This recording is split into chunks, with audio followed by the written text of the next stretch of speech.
Everyone, स्वागत है आपका वेदा फिजिक्स क्लासेस में। मैं हूं संगीत कुमार। आज मैं डिस्कस करने जा रहा हूं एडिशन ऑफ वेक्टर और ये मेरा लेक्चर नंबर 3 है। देखिए, वेक्टर का जो एडिशन होता है ना, वो हम 3 तरह से करते हैं। पहला होता है ट्रायंगल ऑफ वेक्टर एडिशन, दूसरा होता है parallelogram law of vector addition और थर्ड होता है polygons law of vector addition. तो हम पहले डिस्कस करेंगे triangle law of vector addition पे, ठीक है। तो triangle law of vector addition क्या बोलता है कि अगर मान लेते हैं कोई वेक्टर है और एक दूसरा वेक्टर है, तो अगर 2 वेक्टर दिया हुआ है, दोनों को हमको ऐड करना है, तो हम क्या करते हैं कि पहले वेक्टर के हेड पे दूसरे वेक्टर के टेल को रखते हैं। ये एक वेक्टर हो गया ए, एक वेक्टर ये हो गया बी। तो पहला वेक्टर जो है ना, उसको जैसे है वैसे रख देंगे। देखिए, जैसे है ना वैसे इसको रख दिए ए वेक्टर को, और ये जो बी वेक्टर है ना, इसको क्या करेंगे, लाकर वेक्टर ए के हेड पे रख देंगे। और फिर क्या करेंगे, पहले वेक्टर के टेल से दूसरे वेक्टर के हेड को मिला देंगे। तो ऐसा करने से जो वेक्टर हमको मिला ना, ये वाला, उस वेक्टर को बोलेंगे इस वेक्टर का और इस वेक्टर का सम। इसी को हम लोग बोलते हैं ट्रायंगल ऑफ वेक्टर एडिशन।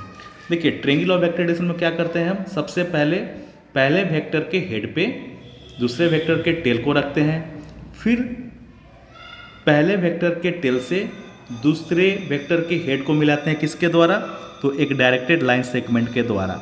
तो वो जो डायरेक्टेड लाइन सेगमेंट हमको मिलता है, ऐसा करने से उस डायरेक्टेड लाइन सेगमेंट को हम बोलते हैं दोनों वेक्टर का सम, और उसको हम लोग लिखते हैं आर से।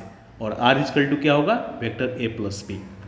वही लिखा हुआ है for the addition of 2 vector, first of all we keep the tail of second vector on the head of first vector. हम सबसे पहले क्या करते हैं, 2 वेक्टर का एडिशन ज्ञात करने के लिए हम सबसे पहले वेक्टर के हेड पे दूसरे वेक्टर के टेल को रखते हैं। फिर क्या करते हैं, thereafter we joining the head of second vector from the tail of first vector by a directed line segment then get vector is called sum of 2 vector and it is also called resultant vector and it is denoted by R. तो 2 vector का सम ज्ञात करने के लिए, sum find out करने के लिए हम सबसे पहले वेक्टर के हेड पे दूसरे वेक्टर को टेल को रखते हैं, फिर पहले वेक्टर के टेल से दूसरे वेक्टर के हेड को मिलाते हैं। किसके द्वारा, तो एक डायरेक्टेड लाइन सेगमेंट के द्वारा। तो जो डायरेक्टेड लाइन सेगमेंट होता है वो एक वेक्टर होता है, और वो वेक्टर दोनों वेक्टर का सम कहलाता है, और उसको हम लोग रिजल्टेंट वेक्टर बोलते हैं, और उसको आर से रिप्रेजेंट किया जाता है। ओके, अब जैसे देखिए, मैंने क्या और एग्जाम्पल दिया है, इसमें एक वेक्टर सी हो गया, एक वेक्टर डी हो गया। तो क्या करेंगे, सबसे पहले जो वेक्टर सी है ना, उसको जैसे है वैसे लाकर रख देंगे। देखिए, जैसे है वैसे लाकर रख दिए। अब हम क्या करेंगे कि ये जो वेक्टर डी है ना, इसको उठाकर लाएंगे और इस सी के हेड पे रख देंगे। और फिर क्या करेंगे, पहले वेक्टर यानी पहला वेक्टर सी है, उसके टेल से दूसरे वेक्टर के हेड को मिला देंगे। किसके द्वारा, एक डायरेक्टेड लाइन सेगमेंट के द्वारा। तो ऐसा करने से हमको एक वेक्टर मिल गया कि नहीं, ये वेक्टर। तो इस वेक्टर को बोलेंगे रिजल्टेंट वेक्टर, और इसको बोलेंगे दोनों वेक्टर का सम, और इसको लिखेंगे आर से। उसी तरह यहाँ पे देखिए, एक वेक्टर ए है, एक वेक्टर बी है, एक वेक्टर सी है। इसको जोड़ना है तो पहले वेक्टर है ना, उस जैसे वैसे रख दिए। दूसरे वेक्टर को हम क्या करेंगे, इसके हेड पे लाकर रख देंगे पहले वेक्टर के।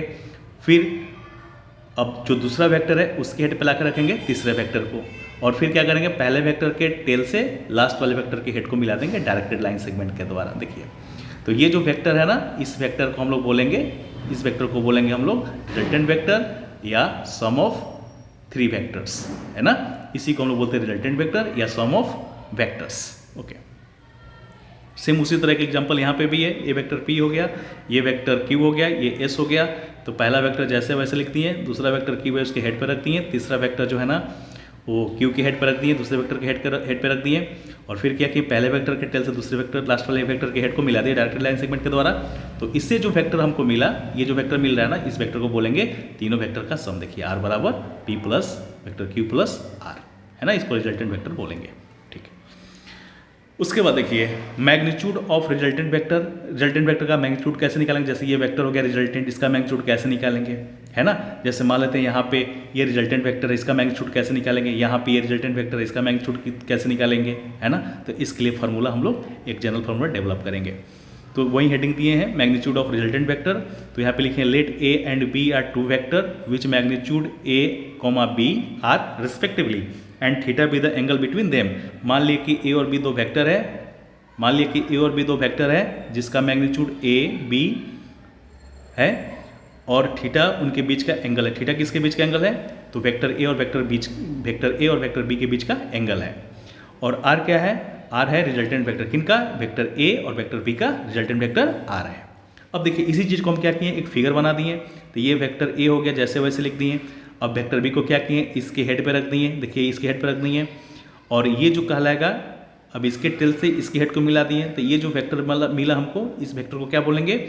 इस वेक्टर और इस वेक्टर का सम बोलेंगे, रिजल्टेंट वेक्टर बोलेंगे इसको आर से लिखेंगे और आर बराबर ए प्लस बी, है ना। अब देखिए दो वेक्टर के बीच का एंगल थीटा है, ए और बी के बीच का एंगल थीटा है, तो ये हो गया एंगल दो वेक्टर के बीच का एंगल थीटा, ठीक है ना। थीटा कहाँ लेते हैं हम लोग? जहाँ से दो वेक्टर एक दूसरे से दूर भागे। तो देखिए ये वेक्टर इधर थोड़ा सा फॉरवर्ड किए और इसको हम आगे ले गए, तो देखिए ये बीच का एंगल ये हो जाएगा थीटा। दोनों वेक्टर एक दूसरे से दूर भाग रहे हैं, तो दो वेक्टर के बीच का एंगल वहीं लिया जाता है जहाँ से दो वेक्टर एक दूसरे से दूर भागे, इसलिए ये एंगल थीटा हो जाएगा। ओके, अब देखिए इस ट्रेंगल में ट्रेंगल पी क्यू और एन, इस ट्रेंगल में देखिए, तो इस ट्रेंगल में ये वाला ट्रेंगल में हम साइन थीटा लिए। साइन थीटा इक्वल टू क्या होगा? P N upon Q N, है ना, परपेंडिकुलर अपॉन हाइपोटेनस, ये लिख दिए क्यू एन। अब यहाँ पे देखिए साइन थीटा इक्वल टू क्या लिखें? पी एन का जैसा वैसे लिख दिए और इसका वैल्यू कितना है? बी है ना। बी वेक्टर का मैग्नीट्यूड लिखेंगे हम, ठीक है।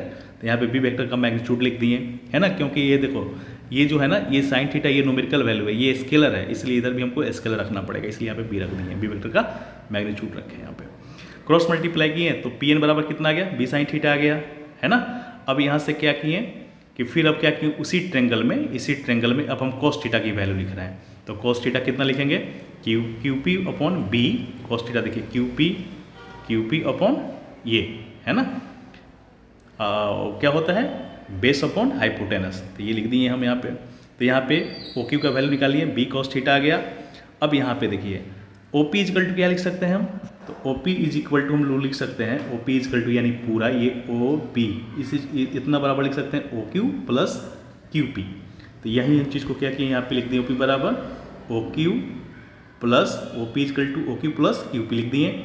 अब ओ पी का वैल्यू, इसका वैल्यू ए है तो ए लिख दिए। देखिए यहाँ पे ये वैल्यू ए है ना, ओ क्यू की जगह पर ए है, तो हम यहाँ पे ए लिख दिए और क्यू पी का वैल्यू बी कॉस थीटा है, इसको हम इक्वेशन फर्स्ट मान लिए।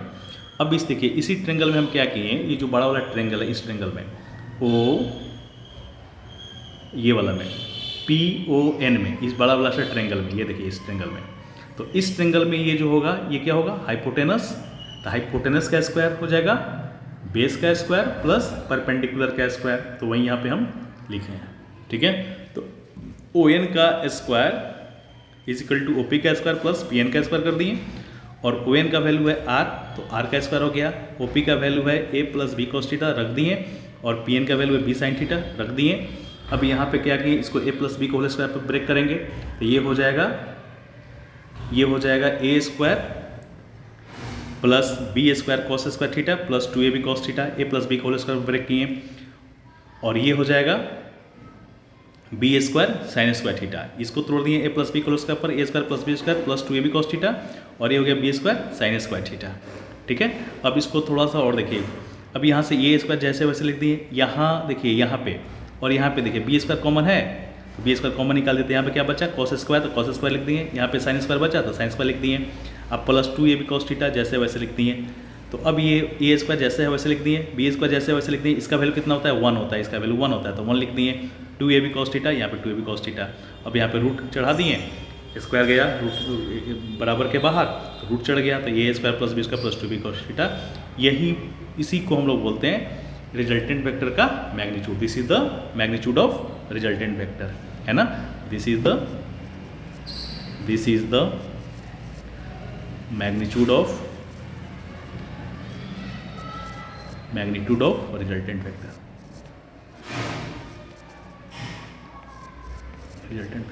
ये बहुत इंपॉर्टेंट है, ये फॉर्मूला आपको याद होना चाहिए, ठीक है। This is very very important formula. अब देखिए, अब जैसे रिजल्टेंट वेक्टर का हमको डायरेक्शन निकालना है कि ये रिजल्टेंट वेक्टर किस डायरेक्शन में होगा, है ना। तो ये एंगल हम मान लेते हैं कि सपोज कि ये एंगल अल्फा है, ठीक है। तो यहाँ से हम क्या लिखेंगे, tan अल्फा इजिकल टू क्या होगा, इसी ट्रिंगल में देखिए tan अल्फा ये परपेंडिकुलर अपॉन बेस, तो यहाँ पे हम क्या किए, परपेंडिकुलर अपॉन बेस लिख दिए, और यहाँ पे पी एन का वैल्यू बी साइन थीटा है, ओ पी का value A plus B cos theta है, तो ये अल्फा का वैल्यू हो गया tan इनवर्स इतना, tan inverse B sign theta upon A plus B cos theta ये आया। ठीक है, अब इस पर हम न्यूमेरिकल्स करेंगे नेक्स्ट वीडियो में। ठीक है, थैंक यू।